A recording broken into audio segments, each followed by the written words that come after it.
Namaste. My name is Neelima. Welcome to Reflections Along the Way podcast, where you will be listening to reflections from experiences and learnings along my life's journey.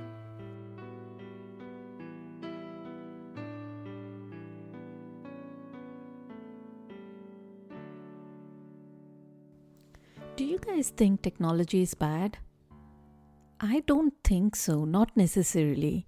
I don't think by itself it's bad. I think, like anything else, if we do not know how to use it properly and if we do not have proper self control, yeah, it is harmful. But at the same time, there are so many things that technology makes it possible, right? We can just sit at home, learn whatever we want, order whatever we want. We don't have to really step out of the house. I mean, of course, it's not very healthy. We do need to get out and get some fresh air once in a while. But there is a possibility that you really don't have to step out of your house and you could survive. And pretty much anything you want is available to you right here, right now. So I do think that it has a lot of benefits and it helps us do a lot of things much faster than we are able to without technology. So why not? We could use that saved time to do something else more productive, I feel. It does come with some challenges and like anything, I think when there is a challenge,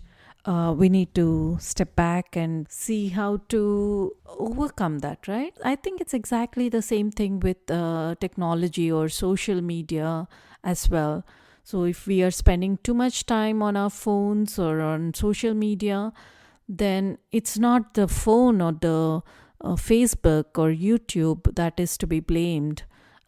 It is us, right? It's our incapacity to control ourselves and prioritize things properly, or maybe be inspired to do something more productive, or the lack of inspiration. Actually, it's a lack of inspiration that we just feel like we have all this time and we just go on there and waste hours and hours.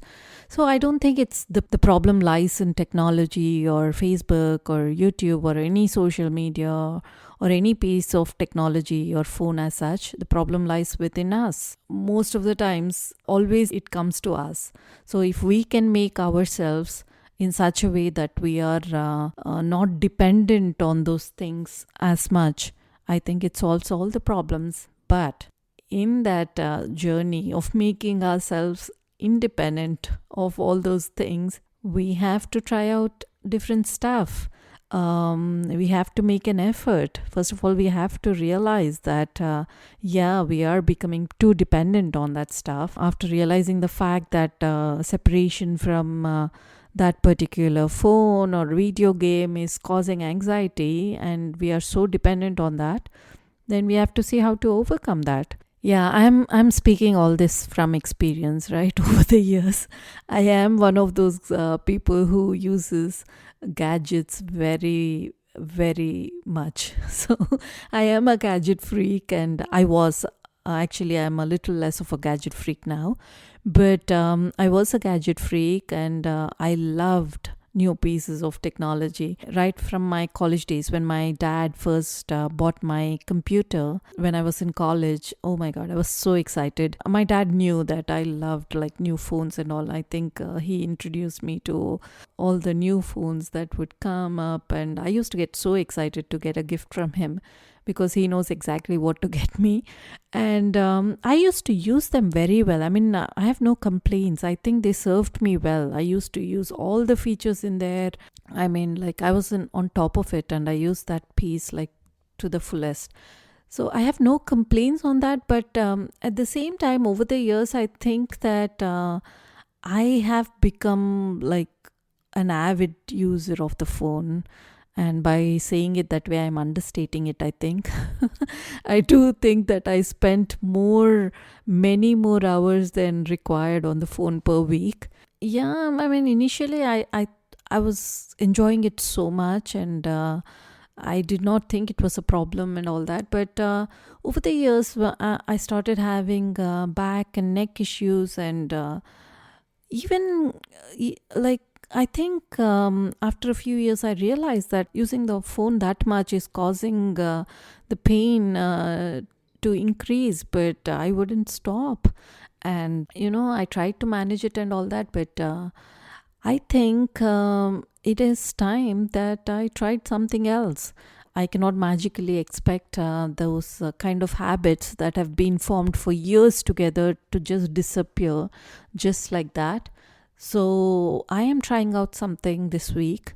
I ordered myself a minimalist phone, so which doesn't have a lot of storage in there. It's a very small phone. It's like a little over 3 inches, so it's not suitable for texting and going on to apps and doing browsing for long periods of time. I'm hoping that that will help me curb these dependency that I have with the phone. I'm really excited to try out the phone for various other reasons also. I have been using these big screen phones forever now, and they are so huge and so inconvenient to carry. I mean, they're heavy also. So I'm really excited to get this small little phone which is light, and hopefully I can reduce this dependency that I have on the phone with that. I'm sure that it's going to save me a lot of much required time that I really want now, and do not want to be distracted by my phone. I will see how that goes with the phone, and I will keep you all posted on what I feel about it after a few weeks. But the point I wanted to make with this podcast was, I think that we have this tendency to blame other stuff or other people for some things that we cannot control. I mean, I am guilty of that too. And that kind of is not helpful for the behavior to change. So I think once we realize that whatever issue it is, whatever problem it is, it lies within us. If you think there is a problem, I mean, if we do not feel there is a problem, that's another thing. I mean, we don't have to worry about it. But if we do feel that we could do without a particular habit or something, I think the first helpful thing would be to realize that it is us. The responsibility lies only with us, and nobody else and nothing else. So once we take that kind of responsibility, I think that's the biggest and the major step. I think once we realize that, then we will figure out a way on how to change that habit or get rid of it. That will come naturally, I feel. But first of all, that realization has to be there, and then secondly, we should stop blaming others or other things for our habits and our patterns that we have. So yeah, just wanted to share those couple of little tidbits about how to get rid of the habits that you probably can live without. Thank you for listening to today's reflections. If you would like to connect with me, please visit bluishmuse.com. Until next time, namaste.